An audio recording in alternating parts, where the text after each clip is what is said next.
Have you ever spent hours into a game, utterly enthralled with its music, story, and combat, only to get one of these? Sir, finishing this fight. Hey guys, Jarek here, and today we're going to be covering 7 of the worst FPS cliffhangers in history. These aren't in any particular order, so number 1 isn't any worse than number 7, so to say. Also keep in mind these are the ones that affected me the most personally.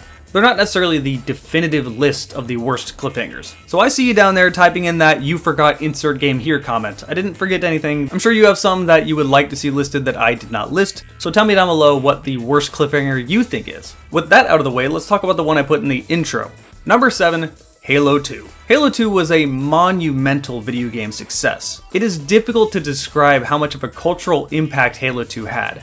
Anytime I mention this, people from other parts of the world that isn't in North America start mentioning, "Oh, none of my friends played it and I didn't know anyone that did it. It's not really that big." That's great for you, but over in North America, Halo 2 was massive. At the time, Halo 2 was the highest grossing media release of all time. And that says a lot considering most of those sales came from only North America. The game itself saw a much bigger scope than that of Halo 1. Many new game mechanics were added, such as hijacking, finally being able to use the plasma sword, and the BXR.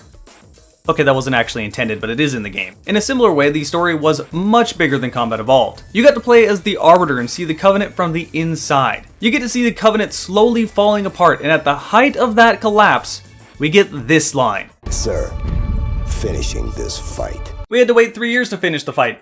13 if you play on PC. But not all is lost. Halo 3 is coming to PC soon within the next few months, and I can't be any more excited. For number 6, I actually have 2 different Half-Life games. The first one is Half-Life Opposing Force. In Half-Life Opposing Force, you play as a Marine by the name of Adrian Shepard. Opposing Force, in my opinion, is the best thing to come out of the original Half-Life games. Unlike the characters of the original Half-Life and Blue Shift, we never saw Adrian Shepard again. Now don't get me wrong, Opposing Force was a very fulfilling game with a neat final boss, but the ending as far as the story is concerned just sees G-Man put him into stasis, and that's where he still is today. Unfortunately, Valve seems to see Opposing Force as not canon, so we're very unlikely to ever see Adrian Shepard again. But the real one on this list is the one that I know all of you are waiting for, Half-Life 2 Episode 2. Half-Life is one of the most influential first-person shooters of all time. Even to this day, you will see a bit of Half-Life in every shooter that's released. Half-Life 2 was another game that pushed shooters years ahead, although this time it was more for the tech in the game rather than the combat. You could argue that Half-Life 2 itself had its own cliffhanger, just blowing up the Citadel and it ending there. Time, Dr. Freeman? But the game was so satisfying I didn't hear anyone complain about this. Not too long after, Gabe Newell announced they were going to be releasing 3 expansions to the original Half-Life 2. Episode 1, Episode 2, and Episode 3. Episode 1 was an escape out of City 17, answering the cliffhanger of Half-Life 2, and Episode 2 was setting up what seemed to be the collapse of the Combine. You all know what's coming. At the end of Episode 2, Eli Vance dies, and that promised Episode 3 never came to be. The last memory we had of Half-Life was Alex sitting on the floor crying about her dead father. Dad! Dad, please! Dad! Oh my god! No! No! Oh my god! Dad! No! Don't leave me!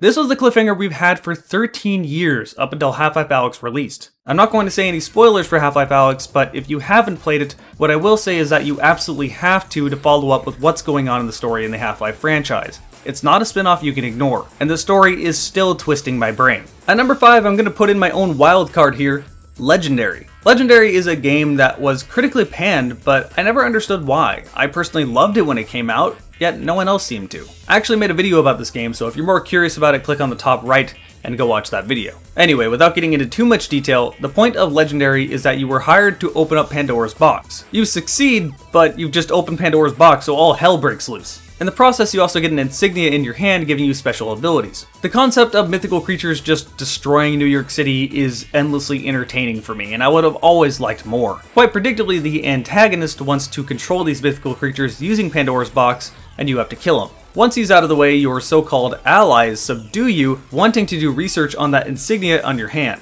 They could have just asked. It's not like you were being hostile before. Either way, you break free, and in the last screens of the game, you see the mythical creatures working with you. It seems like you were controlling one of the griffins. We could have had a sequel where you're controlling fucking griffins. But instead the game failed and ultimately the developer, Spark Unlimited, went out of business. So we will never have another Legendary. Next up is what I consider the only truly bad ending out of this entire video, Far Cry 5. The ending to Far Cry 5 is so unimaginably awful that I made an entire video about it, so click the top right if you want to go watch that. The entirety of Far Cry 5's plot is you trying to dismantle a cult that took over a piece of Montana. You kill members leading the cult one by one, and when you get to the last one, suddenly a nuke goes off. This puts Joseph Seed, the main leader of the cult, in the position to basically handcuff you and do whatever he wants. This ultimately led to Rook, the main character of Far Cry 5, becoming a brainwashed puppet for him in the expansion Far Cry New Dawn, adding insult to injury. This ending fucking sucks because it feels like everything you did in Far Cry 5 just didn't matter. Yes, you do eventually get to kill Joseph Seed in New Dawn, but at the time of Far Cry 5 we didn't know there would be an expansion for it, and that's kind of a cop-out. I gave Half-Life 2 a pass because the game felt fulfilling even though the ending was a cliffhanger. Far Cry 5 did not feel fulfilling at the end. Now believe it or not, some people try to defend this ending in my comments. A common one is that people state that this was foreshadowed, as if you listen to the radios, the news constantly talks about there being tension between countries. Here's the thing, a default option you can turn on in Far Cry 5 is to have the radios never play. This foreshadowing could be completely not even known about by a default setting in the game. People also argue that Joseph Seed was actually right, but fucking bullshit. We have had plenty of crazy people saying the end of the world is near throughout time. Joseph Seed is just another crazy person. Even if it was right, it wouldn't forgive the shit that he did in Hope County. It feels like this ending existed only to excuse making an expansion for some post-apocalyptic game that they wanted to make. I don't know, but this ending is not only a bad cliffhanger, but it's just an awful ending. At number 3, I have The Darkness 2. As much as I complain about The Darkness 2 not being as good as the original, it was still an enjoyable game with a plot that was more than followable. In The Darkness, you play as Jackie Estacado. Orphaned as a child, he was adopted by the literal mafia. To make things worse, on his 21st birthday, the Darkness makes himself known. It's difficult to explain what the Darkness is, but you can see what's going on your screen. The game escalates, and eventually at some point, Jackie's girlfriend, Jenny, gets murdered by the corrupt police department. To me, this is one of the most emotional and memorable cutscenes in any game I've played. Jackie, this is not your fault.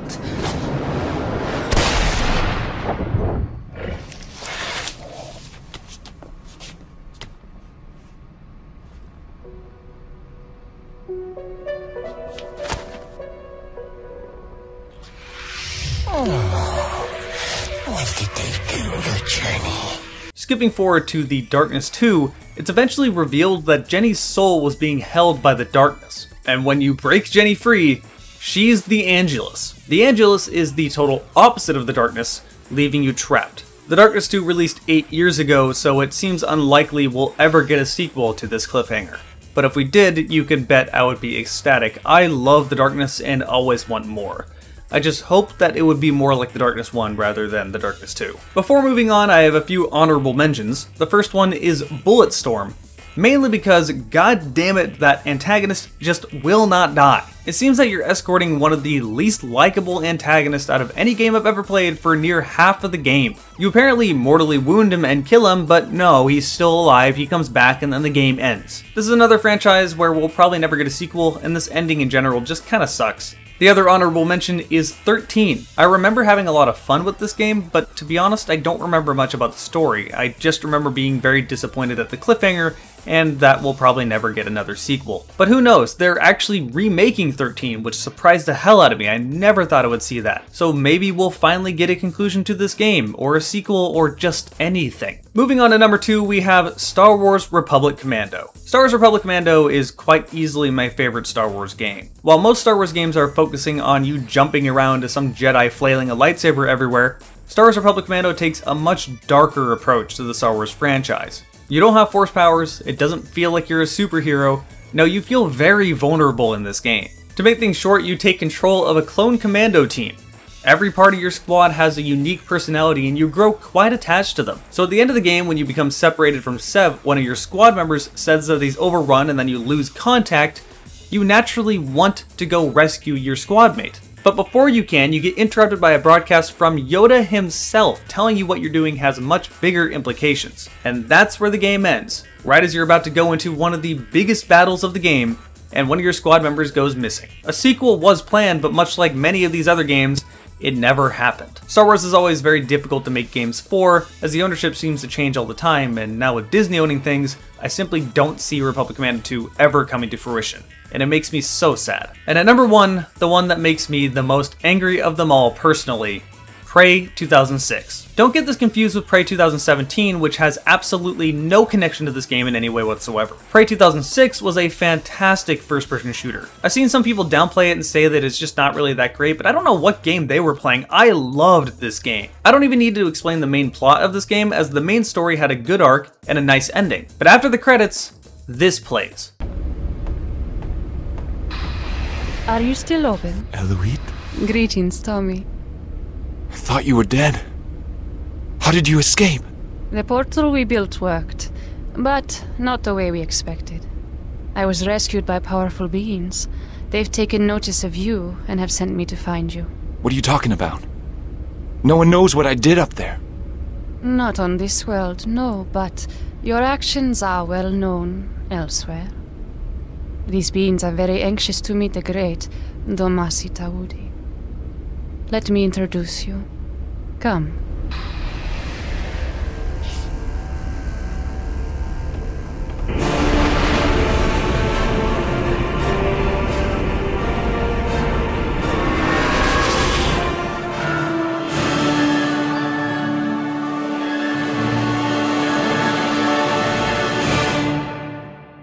Humanhead Studios would then go on to get very deep into making a sequel for this game, only to get completely fucked. At one point, Bethesda even tried to force buying the studio out, which the studio did not want. This is a cliffhanger that we are never going to see an ending to. This is a cliffhanger that makes me so incredibly bitter that I can't even bring myself to like Prey 2017, even though it's really just a name. Can you really blame me? Prey 2017 has nothing to do with Prey 2006. It's not even the same genre. It doesn't help that I'm not necessarily interested in the immersive sim genre. I just care about shooters here. Prey 2017 really should have been called Neuroshock, not Prey. Either way, we got plenty of glimpses of what would have been Prey 2, and we're never gonna see it. God damn it, this looked awesome. Anyway, thank all of you guys for watching this video. If you enjoyed it, be sure to subscribe and click that bell, and thank all of you guys that joined me over on Twitch. If you subscribe over on Twitch, then you get to see my videos ahead of time. My Twitch is twitch.tv/Jared4GamingDragon. Again, thank all of you guys for watching this video, and I will see you next time.